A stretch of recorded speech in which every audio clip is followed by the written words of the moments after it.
வீட்டில் எல்லா வேலையும் முடிச்சுட்டு மெயினாக அவங்க மாமாவுக்கு காப்பி கொண்டு வந்து கொடுக்குறா அப்படி. அந்த நேரத்தில் ஒரு ஃபோன் வருது. ஃபோனை எடுமா அப்படின்னு சொல்கிறா அப்படி அண்ணாமலை. மீனா ஃபோன் எடுத்துகிட்டு, மாமா பாட்டி தான் பேசுகிறாங்க, பாட்டியாக பேசுகிறாங்க, அப்போ நீயே பேசுமா அப்படிங்கிற அப்படி.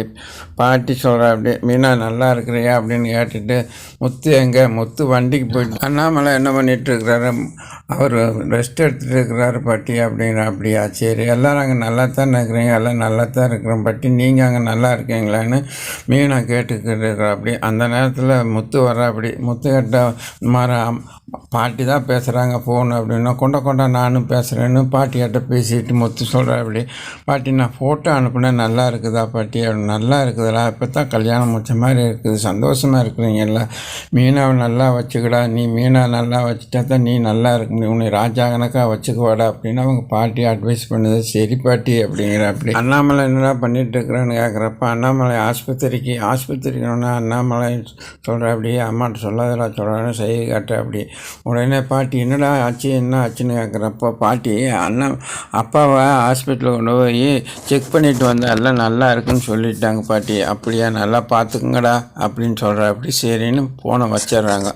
பாட்டி என்னடா சொல்லிச்சுன்னு கேட்குறா அப்படி. அப்பா ஃபோட்டோ அனுப்ப சொன்னா அப்படி, அங்கே நாம் எடுத்தோம்ல குரூப்பாக, அதையும் அனுப்ப சொன்னாங்க அப்படின்னு. அப்படியா, சரி, அப்போ நம்ம ஃபோட்டோ இங்கே மாட்டிடலாம் அப்படிங்கிறப்ப, விஜயா அந்த ஃபோட்டோலாம் இங்கே மாட்டக்கூடாது அப்படிங்கிற அப்படி. உடனே விஜயா ஃபோட்டோ மாட்டுறது எதுக்கு தெரியுமா? சந்தோஷமாக எடுத்த ஃபோட்டோவை, அது குரூப்பை எடுத்த ஃபோட்டோவை பார்த்தா ஒரு சந்தோஷம் இருக்குது. அதை பார்த்தாவது நம்ம குடும்பத்தில் சண்டை சச்சரவெல்லாம் இருக்காது. பழைய நினைவுகள் எல்லாம் பார்க்குறப்போ குடும்பத்தில் ஒரு ஒற்றுமை இருக்குது. நீ அதை பற்றியெல்லாம் நீ பேசாத அப்படின்னு அண்ணாமலை முத்து கிளம்பிட்டு அப்படி சவாரி இருக்குதுன்னு. சவாரி இருக்கிற வழியிலேயே அவரோட ஃப்ரெண்டு கடை இருக்குது, அங்கே கொண்டு போய் பிரேம் போடலாம் அப்படின்னு போகிறா அப்படி. அங்கே போனோடனே அந்த பையன் வாங்கினா ரொம்ப நாள் ஆச்சு அப்படின்னு பேசிட்டு, இந்தாடா இந்த ஃபோட்டோவை பிரேம் போடுறா அப்படின்னு கொடுக்குறா அப்படி. பார்த்துட்டு, அண்ணா இந்த அம்மா யார் அப்படின்னு. எங்கள் அம்மா தான்டா அப்படின்னா. அண்ணா ஒரே நிமிஷம் இருங்கன்னு சொல்லி போட்டு, அண்ணா உங்கள் அம்மா கொஞ்ச நாளைக்கு முதல்ல திருட்டு ஏதாச்சும் கொடுத்துட்டாங்களா பணத்தை அப்படின்னு. ஆமாம் அப்படிங்கிற அப்படி.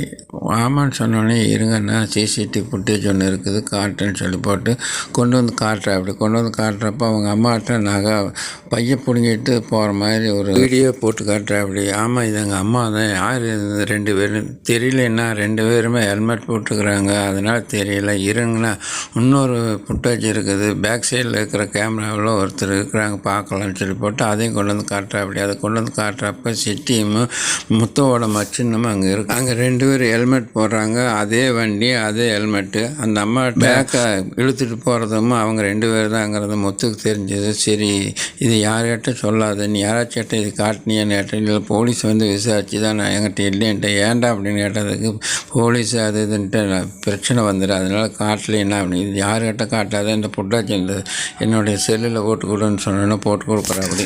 அதை வாங்கிட்டு முத்து நேராக மீனா வீட்டுக்கு போகிறா அப்படி. மீனா வீட்டில் போய் கொஞ்ச நேரம் நின்றுட்டு பேசிகிட்டு இருக்கிறா அப்படி. அவங்க அம்மா தன்னுடைய பையனை பற்றி அவ்வளோ பெருமையாக சொல்லுது. அவங்க அப்பாவுக்கு பின்னால் இவன் தான் வீட்டை காப்பாற்றுறான், இவன் தான் நல்லா படிக்கிறான் அப்படின்னு சொன்னோன்னா இவன் ஒன்றுமே பேசலை. அப்படிங்களா அத்தை அப்படின்னு சொல்லி போட்டு மீண்டும் வண்டி எடுத்துகிட்டு காலேஜுக்கு போகிறான். காலேஜுக்கு போகிறப்ப அங்கே இருக்கிற பையனுங்கள்லாம், நீங்கள் சத்யாவோட மாமா தானேன்னு கேட்குறாங்க. ஆமாப்பா அப்படின்னு. சத்யா எங்கேன்னு கேட்குறேன். சத்யா 2 நாள் காலேஜுக்கு வரலைங்கன்னுங்கிற அப்படி. அப்படியா, காலேஜுக்கு ஒழுங்காக தானே வர்றா அப்படி. இந்த 2-3 நாளாக தான் வரல அப்படின்னு சொல்கிறாங்க. செட்லேயுமே சத்தியம் செல்வத்தோட செட்டுக்கு போகிறாங்க. அங்கே போய் செல்வத்திட்ட வண்டி எடுத்து தான் வந்தேன்னு சொல்கிறேன் அப்படி. இல்லை செட்லேயே நான் 2 நாளுக்குள்ள பணம் கொடுக்குறேன் அப்படி. 2 நாள்னு சொல்லிகிட்டே இருக்கேன், நீ கொடுக்க மாட்டேங்கிற, அதனால் நான் வண்டி எடுக்க தான் வந்திருக்கிறேன் அப்படின்னு சிட்லி சொல்ல. நீ வண்டி எடுத்துகிட்டு போனால் நான் எப்படி பணம் கட்ட முடியும் அப்படிங்கிற அப்படி. ஏன் உன் பொண்டாட்டி எடுத்துகிட்டு போட்டுமான்னு கேட்டேன்னு செல்வத்துக்கு அடைஞ்சிட்றா அப்படி. உடனே சிட்லி அடித்து இது பண்ணிகிட்டு இருக்கிற நேரத்துக்கு கரெக்டாக முத்து வர்றா அப்படி. என்னடா அடிக்கிறீங்கன்னு கேட்குறேன். இந்த மாதிரி பணம் கொடுக்காதனால தான் அடிக்கிறாங்கன்னு சொன்னோன்னே, உடனே என் ஃப்ரெண்ட் அடிக்கிறியாடான்னு சொல்லி போட்டு சிட்லி அடின்னு அடிக்கிறாள். உடனே சத்யா, மாமா நீங்கள் அவனை என் ஃப்ரெண்டை தொடாதீங்க, நான் மாமான்னு பார்க்க மாட்டேன்னு சொல்லி சட்டை பிடிச்சார்.